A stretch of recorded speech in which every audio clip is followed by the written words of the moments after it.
Howdy folks, once again it is Donnie coming at you with a cybersecurity report and a Linux security report too. I'm combining them this time. And I am in a somewhat better mood than I was in the previous video, so you won't have to hear me ranting like a mad mofo this time, fortunately. But anyway, this is a story from the Register, and it's about how 7 no-log VPN providers have been accused of leaking 1.2 terabytes of user logs onto the internet. Okay, well, first off, what's a VPN? Well, VPN stands for Virtual Private Network. And all it does is just provide users a way to create a private, secure, encrypted tunnel through an untrusted network like the internet. And it's very common to use VPNs in the enterprise. So if you're working for some company, you need remote access to the company network, there's a good chance you're doing it via a VPN. So whether you're working remotely from home or whether you're a traveling salesman who needs to take the laptop around on your sales calls and you have to access the company resources for order page or whatever, yeah, you might be using a virtual private network in order to do that. Because once you log in that virtual private network at your company, you can go from there into the other servers on the network where you're authorized to go. So it's real handy. But they're also useful for consumers. Okay, so the type of VPN we're talking about here in this article is it's what consumers would use in order to just surf the internet in a private mode. Now, there are a lot of different providers out there. One thing they all have in common is that they all kind of exaggerate the claims about what they can do for you. Like, for example, they say, hey, we will prevent hackers from being able to sniff your passwords when you're logging into your bank website. Well, that's going to happen anyway because your bank website is already going to be using transport layer security encryption. So that's already protected, right? But still, there are some other users or some other use cases for these VPN services. And for example, if you live in a country with a real repressive regime that doesn't allow you to go to certain websites because they don't want to see you accessing news stories that contradict the official party line or whatever, well, you can use a VPN service or possibly use a VPN service in order to get around those restrictions, whatever technical controls that the regime has in place. And also, if you live in a country that does mass surveillance, United States, and they're just, you got an agency like NSA, which is just slurping up all your data and looking at everything you do on the internet, then yeah, you might consider using a VPN because that will prevent these agencies from being able to see where you're surfing. So anyway, one thing that you're always told to look for when you look for a VPN provider is to make sure that they don't log user activity. So you've got most of the VPN providers out there, they advertise, hey, we do not log VPN activity. And then, they even have independent auditors come in and verify, yeah, they're true to the word. They're not logging user activity. And, but even with that, even with the independent auditors, they still don't always live up to their promises, right? And so, for example, we have the example here of NordVPN. And NordVPN is very, very aggressive with their advertising. And here we have Louis Rossmann on his YouTube channel. And Louis Rossmann, for those of you who don't know him, is a MacBook and iPhone repair guy based in New York City. And he puts out some good stuff. He puts out really good information about what's wrong with Apple products and all that.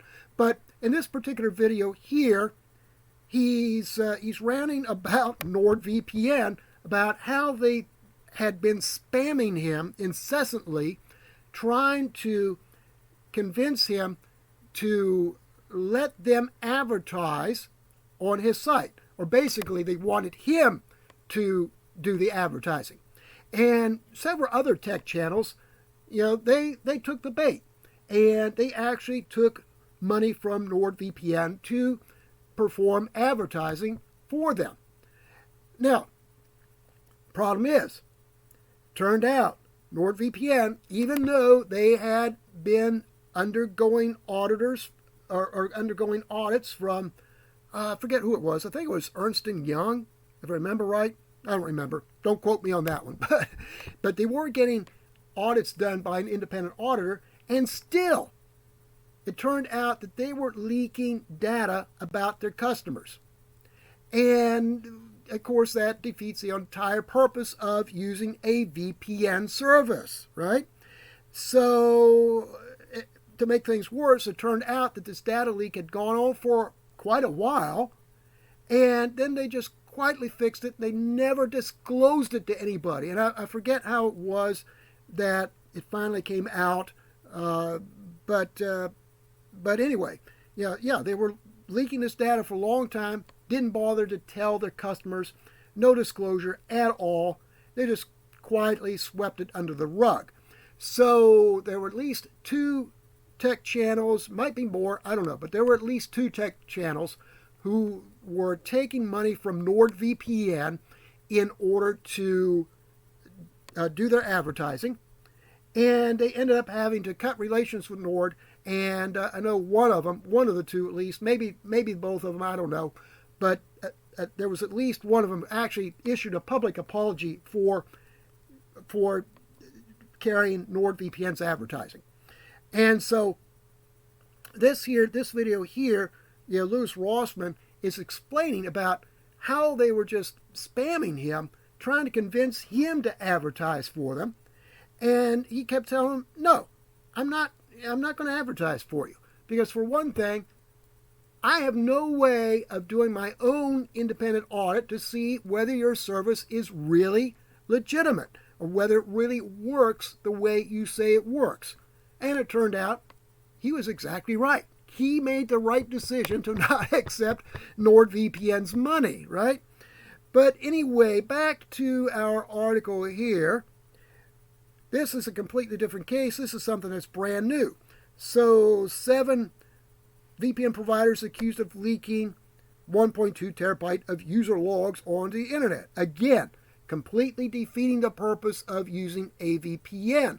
Because these logs, hey, they're going to show where the user surfed to and all that. All the good stuff that you don't want the spy agencies to know about, right?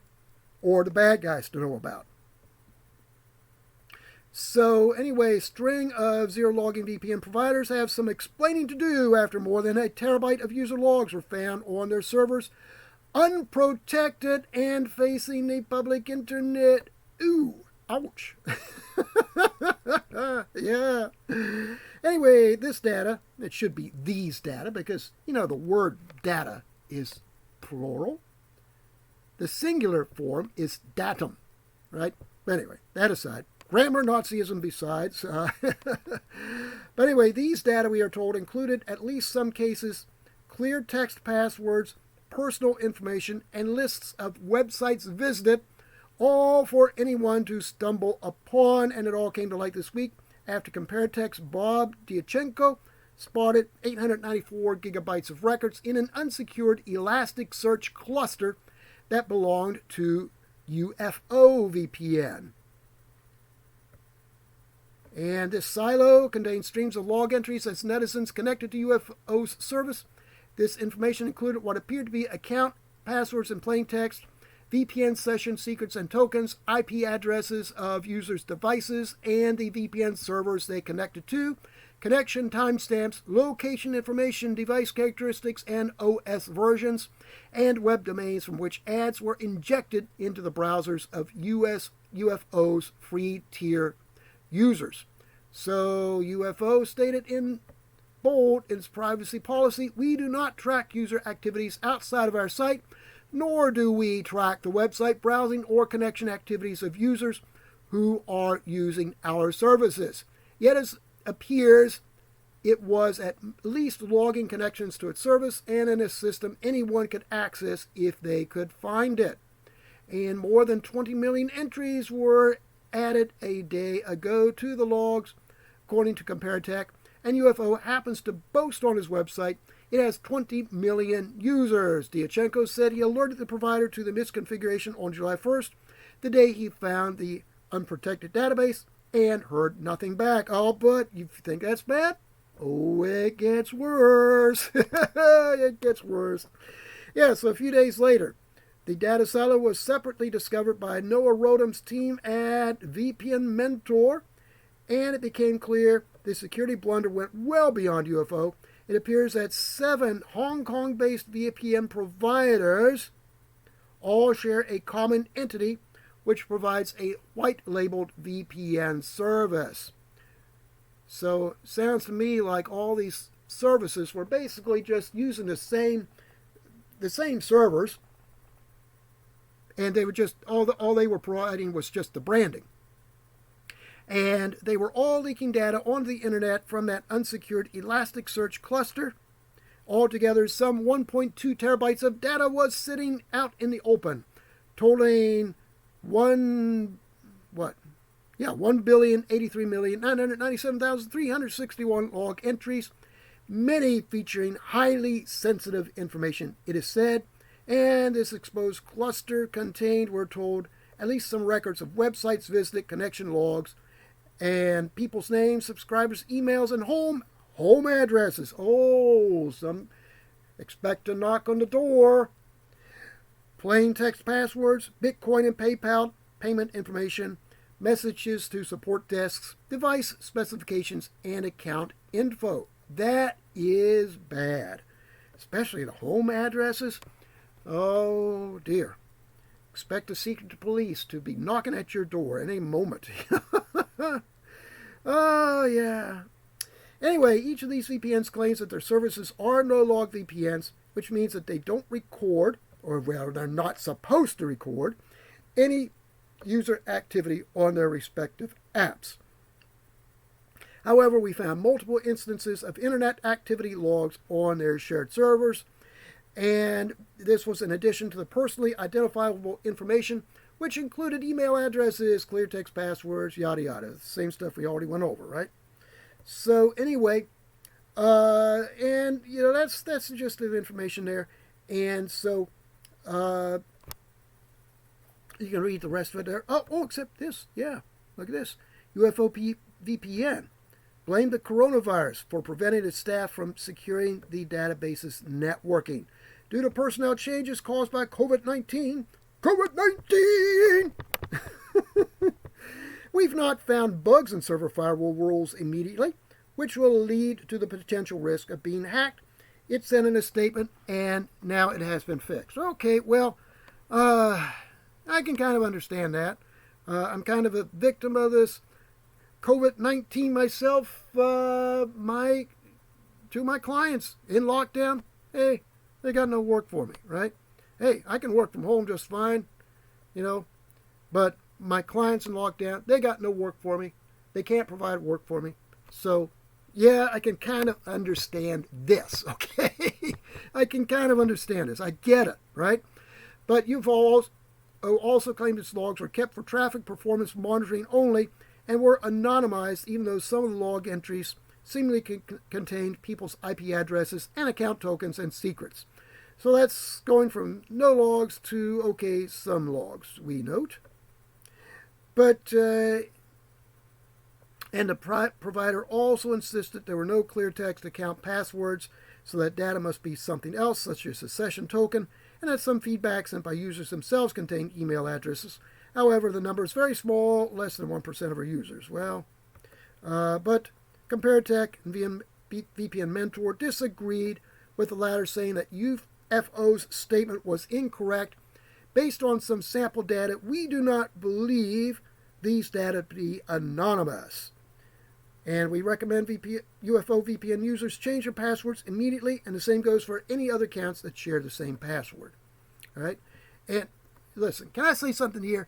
If you're using the same password on multiple accounts on the internet, you're screwing up anyway, right? Best bet, get something like KeePass and store your passwords in there. Just make nice, secure passwords. Like, let KeePass generate its own random crap for passwords and keep them in there. And then, keep a backup of the KeePass database in a secure place.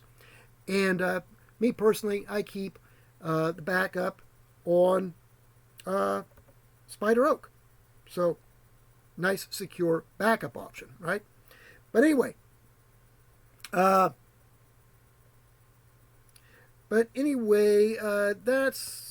pretty much it. The rest of it there is pretty much the same there.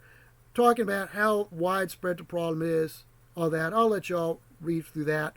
But down here at the bottom, the register suggests savvy readers wishing to encapsulate at least part of the traffic may want to roll their own VPN using Trail of Bits Algo, Google's Outline, or WireGuard, all of which are open source. Okay, the only one of these three I've heard of is just WireGuard.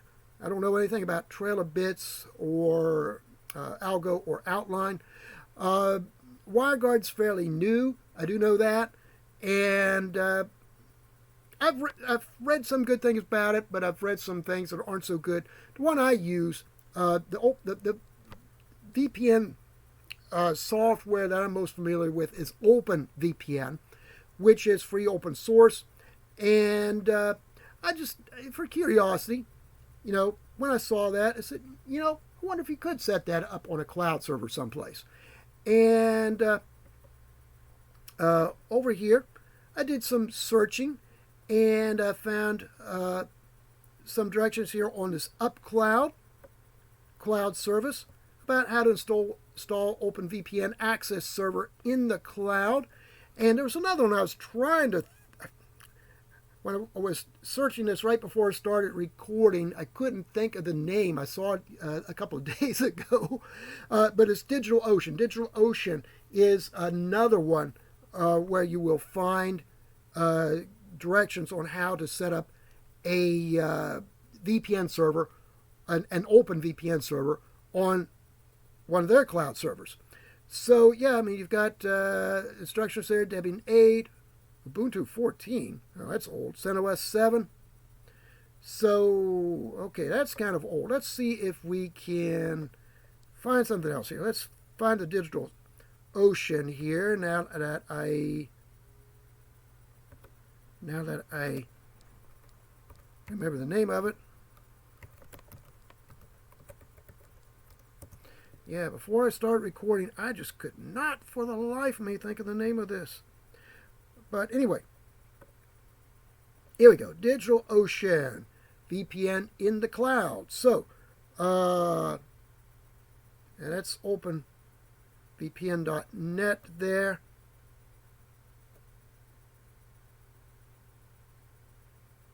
And let's see if we can find something else here. I want to find DigitalOcean itself. Let's see.